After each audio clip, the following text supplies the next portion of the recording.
La mécanique quantique régit l'univers à ses plus petites échelles, là où la physique classique s'effondre. Les particules peuvent exister dans plusieurs états à la fois, un concept appelé superposition, et être liées à travers de vastes distances grâce à l'intrication. Mais quel est le rapport avec Dieu? Cette question intrigue les physiciens et les théologiens depuis des décennies. Certains voient dans la mécanique quantique une preuve de l'existence d'un créateur divin, tandis que d'autres la considèrent comme un domaine distinct. Le docteur Karim Al-Farouk, physicien et philosophe à l'Université du Caire, allie sa connaissance approfondie de la mécanique quantique à sa foi islamique fervente. Le docteur Al-Farouk pense que l'exploration du monde quantique peut approfondir notre compréhension du divin.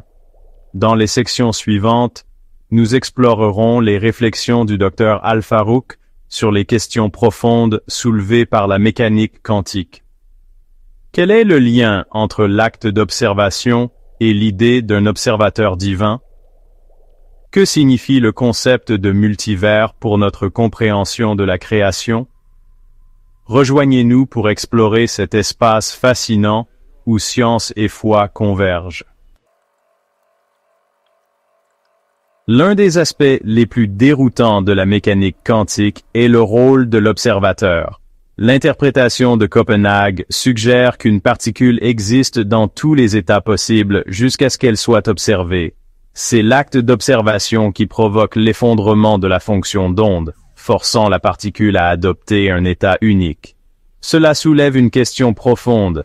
Qui ou quoi peut être considéré comme un observateur?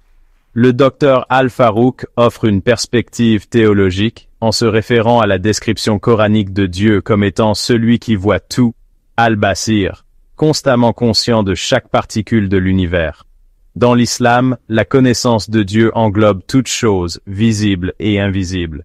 Il est conscient de chaque événement quantique, de chaque effondrement de la fonction d'onde, du début des temps jusqu'à leur fin. Cette perspective fait écho au concept d'un observateur primordial, une conscience présente dès la naissance de l'univers.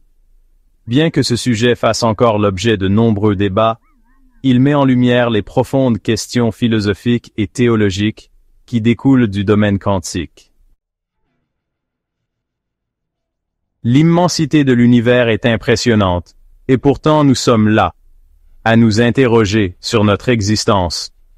Le simple fait que nous existions, que l'univers soit réglé avec précision pour la vie, a conduit certains à proposer le principe anthropique. Ce principe stipule que l'univers doit être compatible avec l'existence d'observateurs, sinon nous ne serions pas là pour l'observer. John Wheeler a suggéré que les observateurs ne sont pas de simples spectateurs passifs, mais des participants actifs à la formation de l'univers. Le docteur Al-Farouk voit des parallèles entre ce concept et la vision islamique du rôle de l'humanité dans la création. Dans le Coran, les humains sont décrits comme des califes ou intendants sur Terre, chargés de la responsabilité de prendre soin de la planète et d'utiliser nos connaissances pour le bien. Cette intendance s'étend au-delà de notre planète, à l'univers lui-même. En étudiant le cosmos et en perçant les mystères de la mécanique quantique, nous remplissons notre rôle de calife. Le principe anthropique prend donc un nouveau sens lorsqu'il est vu à travers le prisme de la théologie islamique. Il devient un appel à l'action, un rappel de notre responsabilité de comprendre et de prendre soin de l'univers que nous habitons. La science est un outil puissant pour comprendre l'univers, mais a-t-elle des limites? Albert Einstein voyait dans l'élégance de l'univers la preuve d'une intelligence divine. Cependant, Stephen Hawking pensait que l'univers est gouverné uniquement par les lois de la physique, sans avoir besoin d'un créateur. Le docteur Al-Farouk aborde ce débat complexe avec nuance. Il soutient que la science, bien qu'incroyablement puissante, se limite en fin de compte à expliquer le comment de l'univers, et non le pourquoi. La science peut nous dire comment l'univers a commencé avec le Big Bang, mais elle ne peut pas nous dire pourquoi il a commencé, ni ce qui, le cas échéant, est venu avant. C'est là qu'intervient la foi. L'islam enseigne que Dieu est la cause ultime, la cause première, au-delà de notre compréhension. La science peut nous aider à comprendre les mécanismes complexes de la création, mais c'est la foi qui nous permet de nous confronter aux questions ultimes du sens et du but. Le docteur Al-Farouk croit que la science et la foi sont toutes deux essentielles à une compréhension complète de l'existence. L'une des idées les plus époustouflantes de la physique moderne est le concept de multivers. Cette théorie propose que notre univers ne soit qu'un parmi de nombreux, peut-être un nombre infini, d'univers, chacun avec son propre ensemble de lois et de constantes physiques. Le multivers découle de certaines interprétations de la mécanique quantique, comme l'interprétation des mondes multiples. L'idée d'un multivers soulève des questions profondes sur la nature de la création et le rôle d'un créateur. Le docteur Al-Farouk aborde cette question d'un point de vue islamique. Dans l'islam, Dieu est considéré comme étant au-delà de l'espace et du temps, non limité par les dimensions de notre univers, ni même par le concept d'univers multiple. Il cite le verset coranique. Il est le premier et le dernier, l'apparent et le caché. 57.3.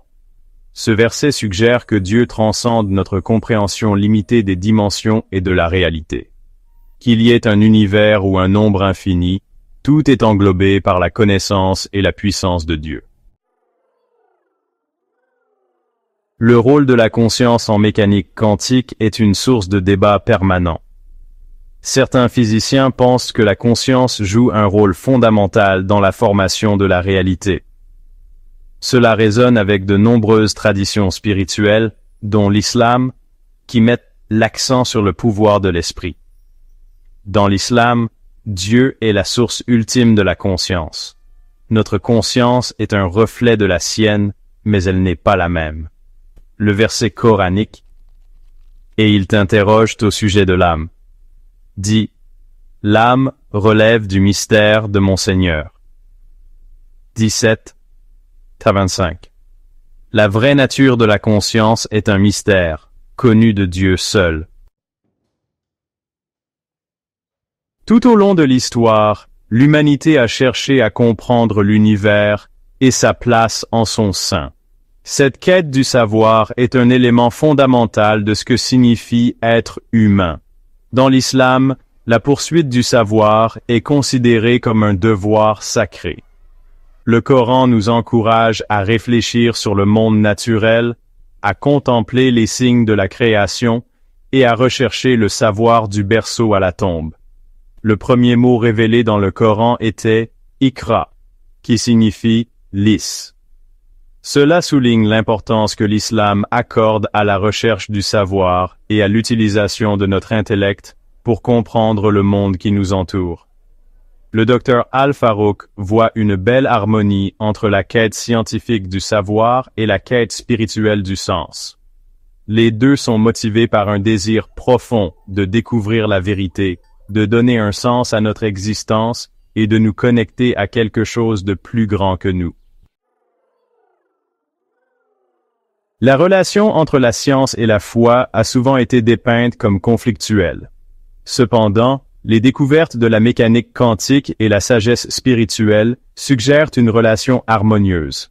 La mécanique quantique révèle un univers mystérieux, remettant en question nos hypothèses sur la réalité. Face à ces mystères, il est naturel de se tourner vers la foi pour obtenir du sens. La science et la foi sont deux façons d'approcher la même vérité ultime.